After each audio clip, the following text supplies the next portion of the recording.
Welcome to Unity of Wilmington's virtual service. My name is Reverend Nikki Golden. Reverend Mindy Tucker is here with us. She'll be giving the talk today. We are so excited to share with you spiritual principles that work in our lives when we put them into action. We know this because it has happened in our lives, and we have conversations with people who put spiritual principle into practice, and it happens in their lives. So we're very excited by this. It's a part of our lives on a daily basis that we want to share with you. We also want to remind you of three things. You are a beloved expression of God. You are here for a holy purpose, and we are always in the right place at the right time, and that time is always the now moment.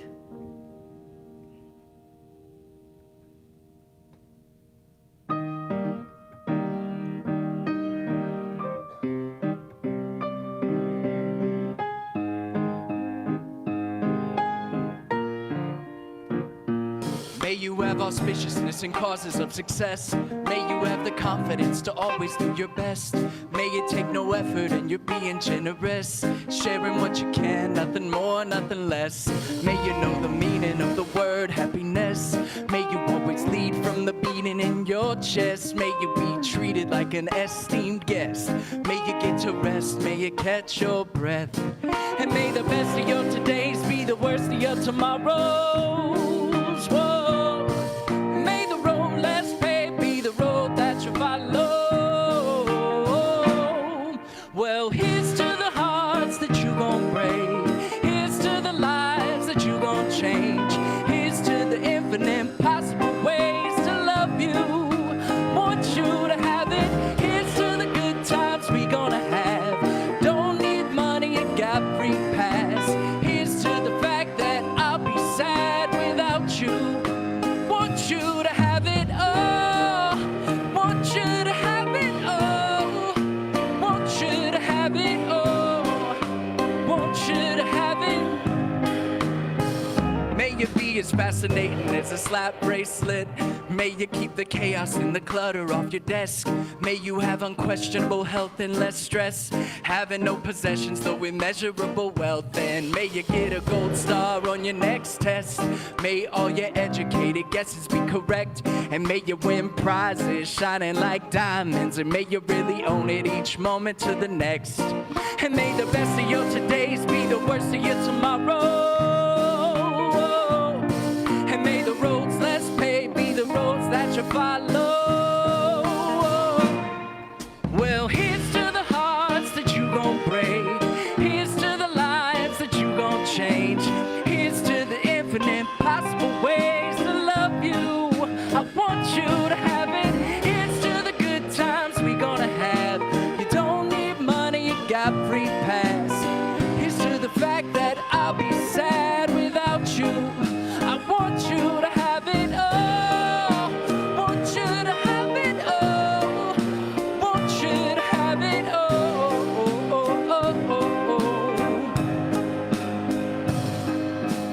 Oh, I want you to have it all. Oh, you can imagine. Oh, no matter what your past is, if you believe it, then anything can happen. Go, go, go. Raise your glasses. Go, go, go. You can have it. Oh, I toast you. Here's to the hearts that you gon' break. Here's to the lives that you gon' change. Here's to the infinite possible ways to love you. I want you to have it. Here's to the good times we gonna have. You don't need money, you got free pass.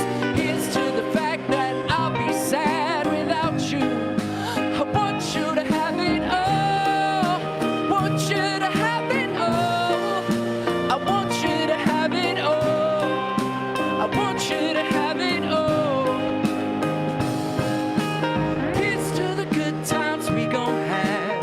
Here's to you always making me laugh. And here's to the fact that I'll be sad without you. But I want you to have it all. We do want you to have it all. We do. Thank you, Paul. Thank you, Ben, Justin, John, and Katie. And thank you for being here. At Unity of Wilmington this year, we have a commitment to work our way through Jordan Peterson's 12 Rules for Life, an antidote to chaos. Now, the book came out in 2018, so it's not brand new. However, this year, we have been in a lot of chaos, and so the wisdom has never been more useful. I've loved it from the get-go.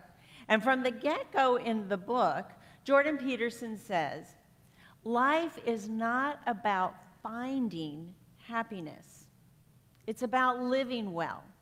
Abraham Hicks puts living well in a context of feeling satisfaction. Feel satisfied to be curious. Feel satisfied to recognize the contrast so that you know what you don't want. Feel satisfied to recognize clarity, that you see what you do want. Feel satisfied to be moving along in the journey. Feel satisfied knowing that it's a never-ending journey. And feel satisfied to know that there's no end to this journey. Destination is not what life and living well is about. And I'll tell you why.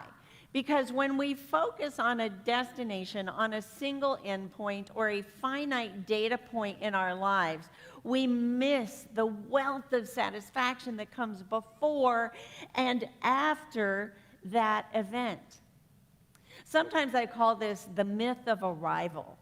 You know, when I get that job, when I finish my education, when I find my soulmate, when I retire. It's like when we set ourselves up focusing only on one single finite, teeny tiny data point on our life's journey, then we miss living well. We miss the satisfaction.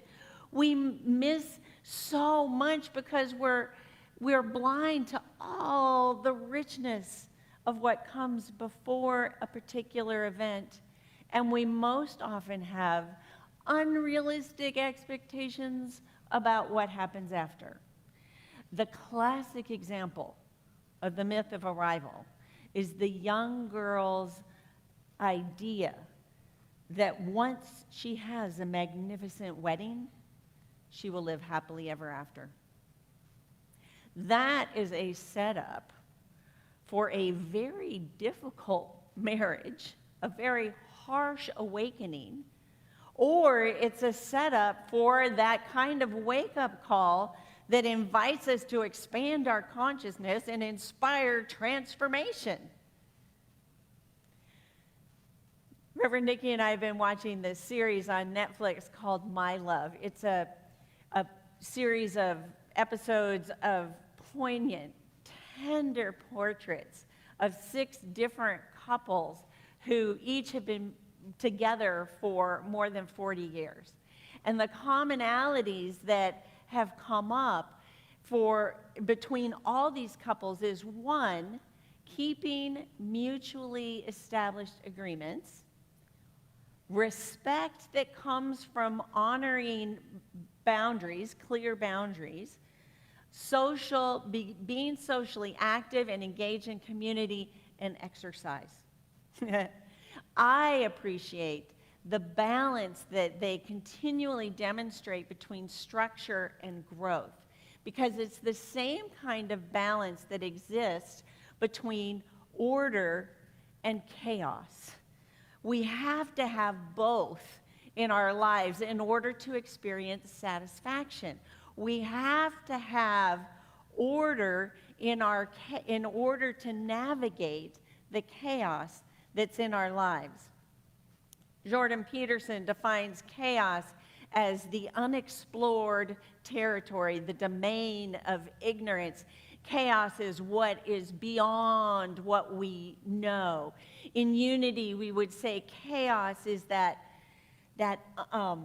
physical and spiritual unknown experience that we have when we turn within or we go way out into space. It's that stranger we meet in the street. It's the monster under the bed.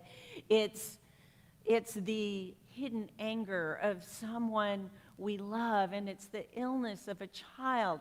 It's that place we go to when we have experienced a profound betrayal or the collapse of a career or the death of a dream. Chaos is also that realm of pure potential of the Genesis type, the kind where our imagination takes over and starts to create new dreams. That's like new dreams are born in this pure potential. And we use our imagination and our divine creativity to start bringing dimension and color to the life that we are holding in consciousness.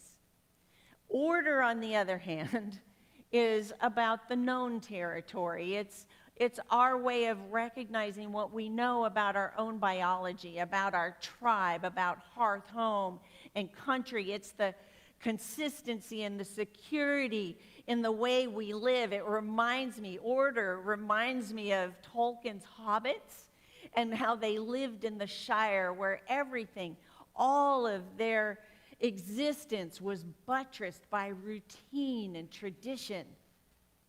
Jordan Peterson says, where order and chaos meet, where structure and growth meet, where they meet is what was promised to us by the universal teacher, Jesus.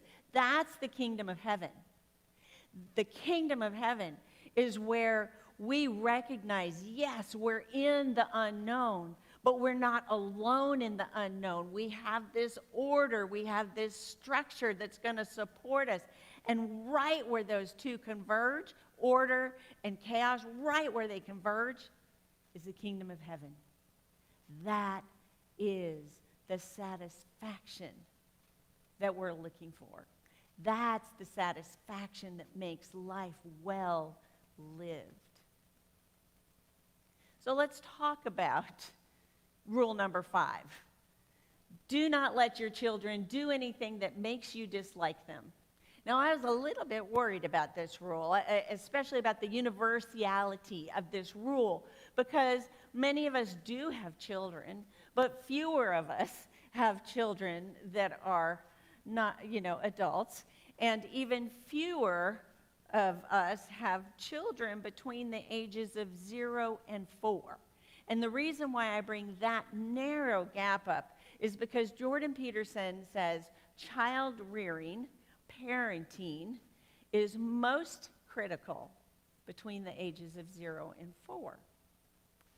But when we look at the metaphysics of parenting, when we look at the metaphysics of child rearing, we recognize the richness of what they can bring to our personal life. And that's the beauty of metaphysics, because we're every part in every story, even stories in real life. We're represented. There's a part of us that's represented in every character.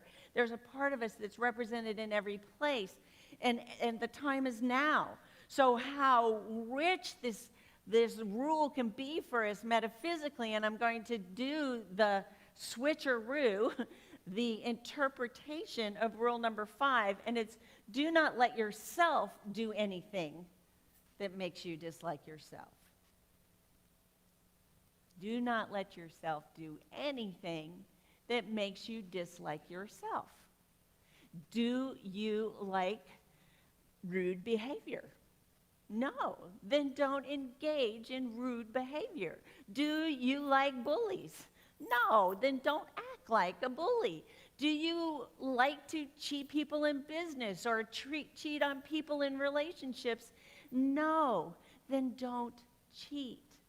Rule number 5 is really about sequence and consequence. Do we want to engage in this behavior?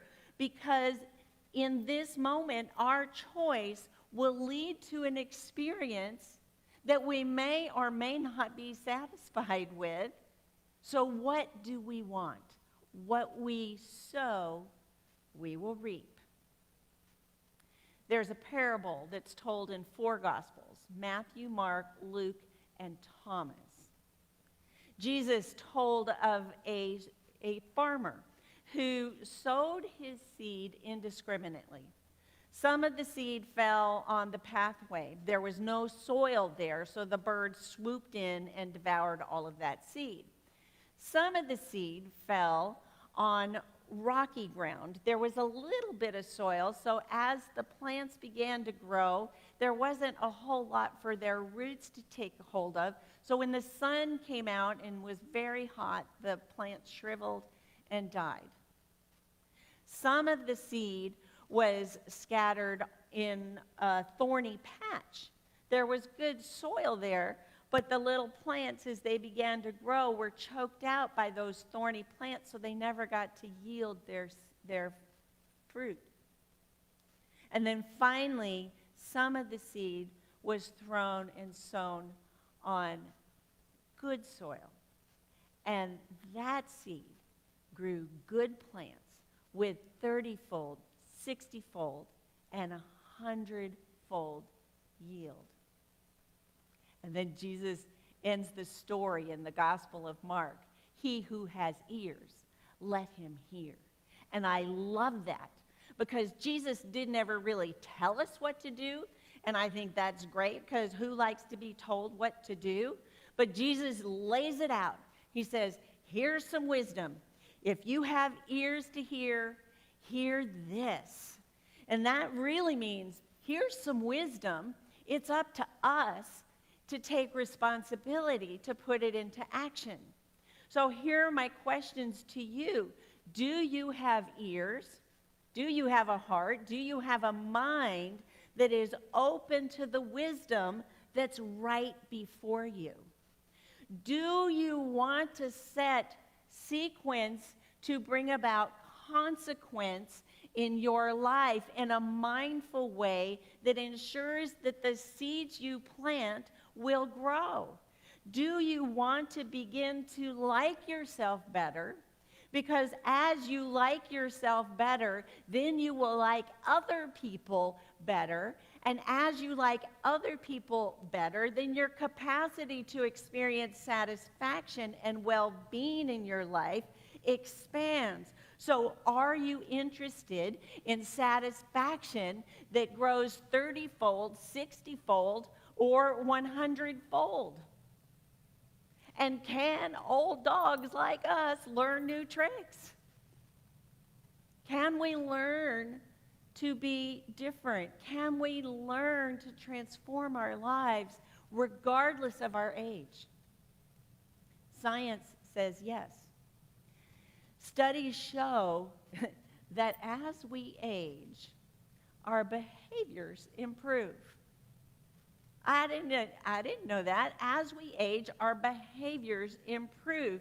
So as we mature, as we get older, we become kinder and we become more conscientious.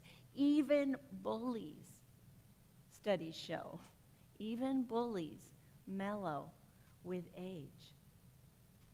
So if it's possible in these studies, it's possible in our lives. So let's take a metaphysical look at the principles that support rule number 5. And the first principle is limit the rules. Limit the rules, because if we have too many rules, one of two things is going to happen. We're going to be the kind of person who worries about following all the rules and keeping to all the rules. So all of our focus is going to be keeping to the rules, and we will miss the satisfaction of a well-lived life. Or we're going to be the kind of person who says, there are too many rules. You've given me too many rules, and I'm going to figure out a way. I'm going to use my imagination to break them all. Because that's human nature. We're wired one way or the other, and sometimes we're wired both ways. Just saying. But here are a few suggestions for a limited number of rules. Do not bite, kick, or hit, except in self-defense. Do not torture and bully others so you don't end up in jail. Eat in a civilized and thankful manner so that people are pleased to have you over to their house and feed you. Take care of your belongings because doing so magnifies your appreciation of them.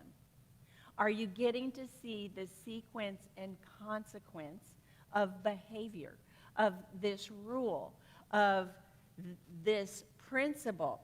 So here's a last one. Behave in a kind and generous way so that others will want to be around you. A limited number of rules. Not too many, but just enough to give you structure to navigate the chaos. Number 2, use minimum necessary force. I think the metaphysics of this is beautiful because it's about finding the least possible, the smallest possible intervention. And I like to equate this really to an appropriate action required to augment undesirable behavior. And I'll give you a personal example. I used to consume alcoholic beverages. Now, my brother didn't drink, but everyone else in my family drank like fish. I never drank as much as the rest of the people in my family, so therefore I did not have a problem. Now, if you're in recovery, you've probably heard stories like mine many times, and it wasn't until I stopped comparing myself to others and compared myself to myself that I recognized that I was drinking more than what was good for my own good. So I really truly began with the smallest possible intervention because I wanted to augment my behavior. So I started with rules because isn't number 2 all about how to enforce those limited rules that you have? So I started with rules like no beer in the house. Well, that didn't work out. So then I said, well, I'll have no wine in the house because that's what I turned to. And then I had a new rule, and it was like no hard liquor in the house. And then I was like, well, I can only drink on weekends and yada, yada, yada, yada. And it turns out that the appropriate action required, the minimum necessary force, was for me to quit drinking altogether. And that's what worked for me. The force is really the force of our commitment. It's the strength of our commitment to live into those limited rules that we've set up for ourselves so that we can sequence a consequence of satisfaction that we want to have for living well in our lives. Kind of redundant, but you're getting the picture. All right, number 3, parents should come in pairs. Metaphysically, we know that it's partnership that we need to support our greatest expansion of consciousness. It's a partnership with God. It's a partnership with others. It's a partnership that will support us in everything that we do. So if you don't have a partner, or if you don't have a spouse, or you find yourself in a situation where you require or need or would be possibly supported by professional intervention, then reach out and get some support. Reverend Nikki and I are here at Unity of Wilmington, but there's support all around you. You have ears, hear. You have eyes, see. You have a heart, use it. You have a brain, use that. If you are in a place where you feel like you require support, there will be. That universe will rush in to fill that vacuum for you. Number 4, we should understand our own capacity to be harsh, vengeful, arrogant, resentful, angry, and deceitful. Here's an opportunity to be courageous and recognize our wholeness. Very often in spiritual community, we just want to talk about the good parts. How are you? Oh, I've been thinking about a good thing I can tell you, because I don't want to tell you about the things that I'm ashamed of, or that I don't want to look at, or that were hard for me, or that I lost my temper, or that I said something or did something that really wasn't a part of my spiritual pattern for perfection. We have the capacity for many things. We have the capacity for all things, and we don't always express it. Thank God. We don't always express the spiritual pattern for perfection, our true Christ nature, all the time. But when we express that, forgive yourself and recommit. Go back to a commitment within yourself that will return to keeping those mutually established agreements, those limited rules, and doing whatever you need to do, honoring the no's that you made with yourself and honoring the no's that you made with other people in order to only be using the minimum necessary force or the augmentation of behavior so that you can be happy. Well, I was going to say be happy, but so you can live well. Principle number 5, it is the primary duty of parents to make their children socially desirable. It is our primary duty to make ourselves socially desirable. Again, we're not in this life alone. We are not meant to be alone. We are meant to be in community. We are social creatures, and we rely on cooperation to thrive and to survive. We need each other to be the best we can be. We rely on this kind of cooperation. So putting it all together, usually we come down and we have an affirmation and we say, here, take this affirmation and put it to work in your own mind, in your own heart. Have the ears to hear. And if we were just to look at rule number 5, the affirmation would look like this. I commit to not doing anything that will make me dislike myself. And that makes a lot of sense. But I usually have trouble wrapping my consciousness around negative types of affirmations. And actually, there's a whole school of thought that says the universe does not hear the word not. So when you have an affirmation that has that not in there, the universe doesn't hear it, and you're going to end up saying, I commit to doing anything that will make me dislike myself, which is very messy. And it's not what I desire for myself or even for you. So I have an affirmation that's a little bit longer, but it includes all the seeds that we want to sow on fertile soil, supported by limited rules, not a lot, just enough, appropriate action to shift undesirable behavior. I'm willing to exercise that minimum force in order to keep myself on the journey with satisfaction, valuable partnerships, and a focus on my spiritual pattern for perfection. I commit to living a satisfying life. And if you're worried about remembering all that stuff up front, don't worry. Your ears have heard it. The wisdom is there for your heart, your mind to pick it up, to absorb it.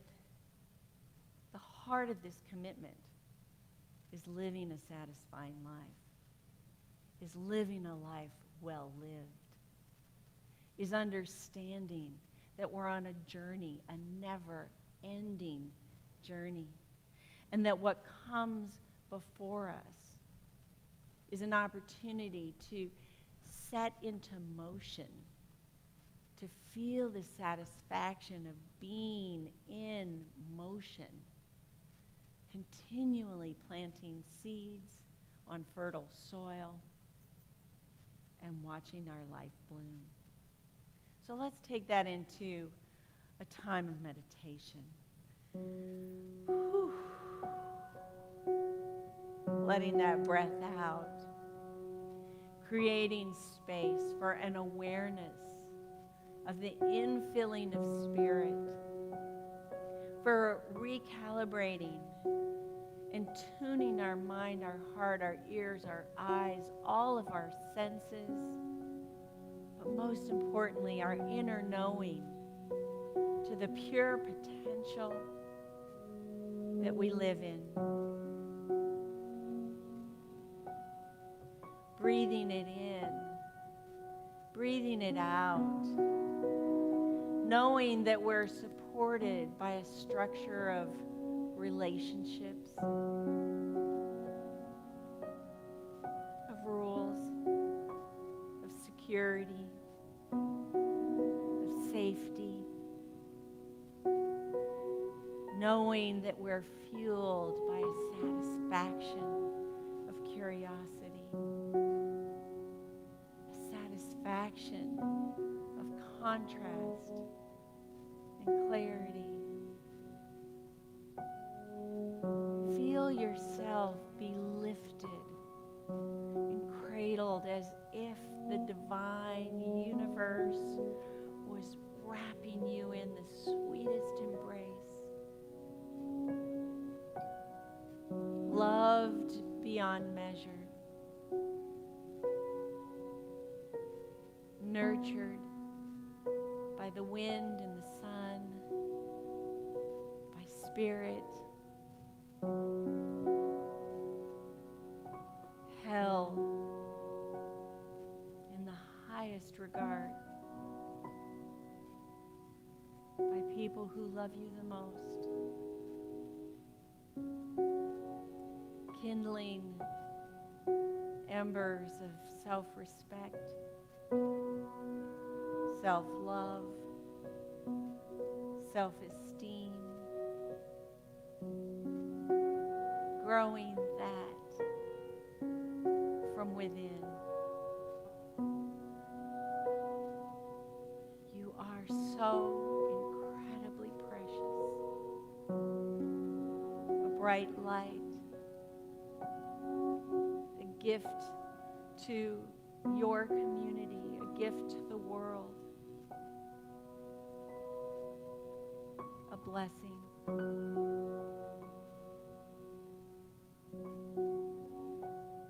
Feel that satisfaction emanating from you, about your life, 30-fold, 60-fold, 100-fold. You deserve it.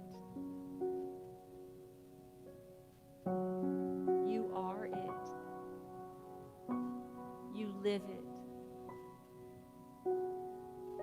And with that gratitude, that feeling of generous expansion in your consciousness, that commitment for personal transformation, I invite you to bring your awareness back into your body, back into your breath, to feel grounded, to feel secure and certain in yourself. So it is, and so we let it be.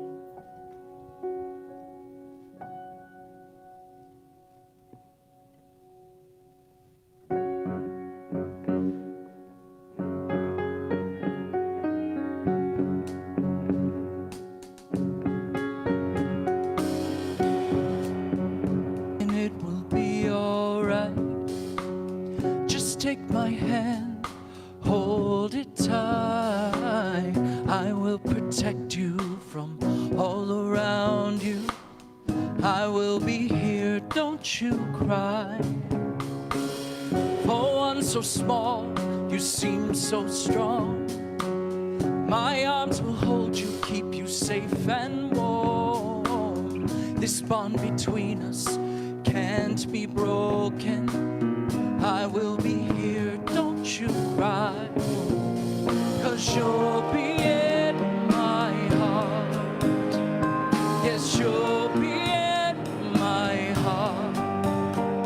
From this day on, now and forevermore. You'll be in my heart. Believe me, you'll be in my heart.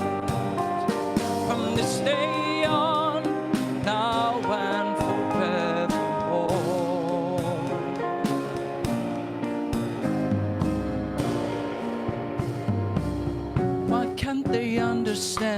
way we feel. They just don't trust what they can't explain. I know we're different, but deep inside us, we're not that different at all. And you'll be in my heart. Yes, you'll be in my heart. From this day on, now and forevermore.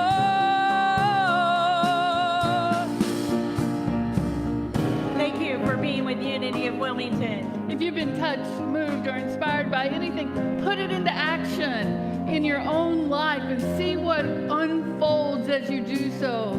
Have fun doing it. And if you engage in the practice of generosity, we are greatly appreciated.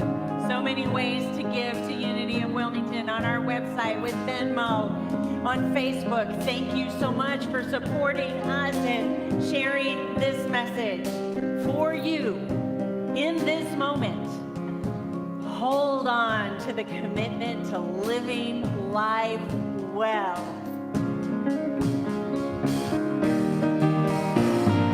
You'll be in my heart.